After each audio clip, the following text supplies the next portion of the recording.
Welcome back to சினிபுக் சேனலோட review video. பெரும்பாலும் ரொம்ப சின்ன பட்ஜெட்டில் யாருனே தெரியாத நடிகர்கள்லாம் நடிச்சிருந்தாங்கன்னு வச்சுக்கோங்களேன். யாருனே தெரியாத இயக்குநர்கள்லாம் இயக்கியிருந்து புதுமுக படங்களாக வந்துருந்துச்சுன்னா அதில் பெரும்பாலான படங்கள் உப்புமா படங்களாக தான் இருக்கும். ஒரு சில படங்கள் தான் விதிவிலக்கு. எப்படின்னா, ஏதாவது ஒரு சில படங்கள் ரொம்ப சூப்பராக இருக்கும், சில படங்கள் பார்க்குற மாதிரி நல்லாயிருக்கும். அப்படி யாருன்னு தெரியாத நடிகர்கள் நடிச்சிருந்து, யாருன்னு தெரியாத புதுமுக இயக்குநர்கள் இயக்கியிருந்து நல்லா இருக்கும்னு நினைக்கிறோம் பார்த்தீங்களா? அப்படி ஒரு படம் தான் இந்த வாரம் ரிலீஸ் ஆக இருக்குது. படத்துடைய பெயர் மாயக்கூத்து. அந்த படத்தை நம்மளால் சீக்கிரமே பார்க்க முடிஞ்சிச்சு. அதனால தான் இந்த ரிவ்யூ வீடியோ. சரி, படத்தை பற்றி பார்க்கலாம். ஒரு ரைட்டர் அல்லது ஒரு கிரியேட்டருக்கு சமூக பொறுப்பு தேவையா?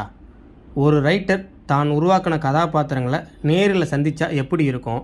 அந்த கதாபாத்திரங்கள் தங்களுக்கு தேவையான நியாயத்தை தர்ற மாதிரி ஒரு முடிவை கொடுங்க அப்படின்னு சொல்லி அந்த ரைட்டர்கிட்ட ஒரு கோரிக்கை வச்சா எப்படி இருக்கும்? அப்படிங்கிற ஒரு ஃபேண்டசி கலந்த ஒரு சோசியல் மெசேஜ் உள்ள படம் தான் இந்த மாயக்கூத்து.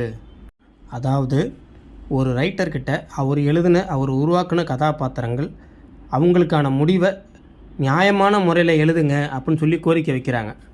அது எப்படி இருக்கும் அப்படிங்கிறது தான் அந்த படம். ஒரு சில படங்கள் நம்ம முன்னாடி பார்க்கும்போது தோணும்ல நமக்கு, ஏன் இவ்வளோ நல்ல படம் எடுத்துகிட்டு இவ்வளோ நெகட்டிவான ஒரு கிளைமேக்ஸை வச்சுருக்கிறாங்க, இதையே பாசிட்டிவாக மாற்றியிருந்தா எப்படி இருக்கும், பாசிட்டிவாக மாற்றிருக்க முடியுமே அப்படின்னு நமக்கு தோணும்ல. அதுக்கான பதில் தான் இந்த மாயக்கூத்து படம். சொல்ல வந்த மெசேஜ், படத்துக்கான ரைட்டிங்கு, நடிகர்கள் தேர்வு, ரொம்ப சின்ன பட்ஜெட்டில் நல்ல மேக்கிங், எடிட்டிங் பேட்டர்ன், இதெல்லாம் இந்த படத்துடைய மிகப்பெரிய பாசிட்டிவ். அதிலும் மெசேஜ், அதாவது பேர் வச்சு, ஊர் வச்சு, வாழ்கிற ஏரியா வச்சு, வேலைகளை வச்சு நமக்கு தோன்ற பொது புத்தின்னு இருக்குல்ல, அந்த பொது புத்தியில் உள்ள குறைகள், சமத்துவம், ஒரு ரைட்டரோட சமூக பொறுப்புன்னு இந்த படத்தில் சொல்லியிருக்க மெசேஜ் எல்லாமே சூப்பர். அதையும் சில இடத்துல காமெடியாகவும் சொல்லியிருக்கிறது, இன்ட்ரெஸ்டிங்காகவும் சொல்லியிருக்கிறது, கொஞ்சம் நமக்கு ஆர்வமுன்ற மாதிரி சொல்லியிருக்கிறது நல்ல வகையாக இருந்துச்சு. குறிப்பாக படத்தில் நடித்த நடிகர்களோட நடிப்பும் தேர்வும் நல்லா இருந்துச்சு. அந்த புதுமுக நடிகர் ஹீரோவை நடிச்சிருக்கவர் ரொம்ப நல்லா நடிச்சிருந்தார். உண்மையான உலகத்துக்குள்ளேயும் கதாபாத்திரங்களோட வாழ்கிற அந்த ஃபேண்டசி வேர்ல்டுக்குள்ளேயும் மாட்டிக்கிட்டு முழிக்கிற, வெளியே வர்றதுக்கு விடை தேடி அலைகிற ஒரு ரைட்டர் கேரக்டராக ரொம்ப நல்லா நடிச்சிருந்தார். அப்புறம் படத்தில் நடிச்சிருந்த எல்லா கதாபாத்திரங்களுமே ரொம்ப நல்லா நடிச்சிருந்தாங்க. இந்த படத்துடைய சிறப்பம்சம்னு நான் நினைக்கிறது என்ன அப்படின்னா, இந்த கதையில் ரைட்டர் அப்படிங்கிறது எப்படி இருக்குன்னா, ஒரு தொடர்கதை ரைட்டராக இருக்கும், ஒரு தொடர்கதையை எழுதுகிற ஒரு எழுத்தாளராக இருக்கும். அந்த தொடர்கதை ரைட்டருக்கு பதிலாக ஒரு படத்துடைய டைரக்டரு இல்லை ஒரு டிவி சீரியலோட டைரக்டர்னு நம்ம கற்பனை பண்ணிக்கிட்டோம்னா கூட இந்த கதை ரொம்ப பொருத்தமாக இருக்கும்.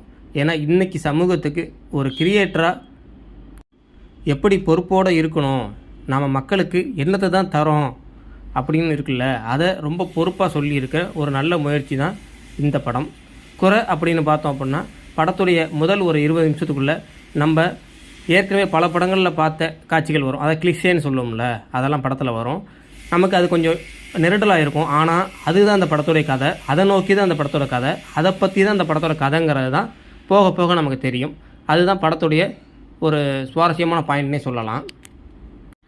மொத்தத்தில் ரொம்ப சின்ன பட்ஜெட்டில் வந்திருக்க ஒரு நல்ல படம்னு சொல்லலாம்.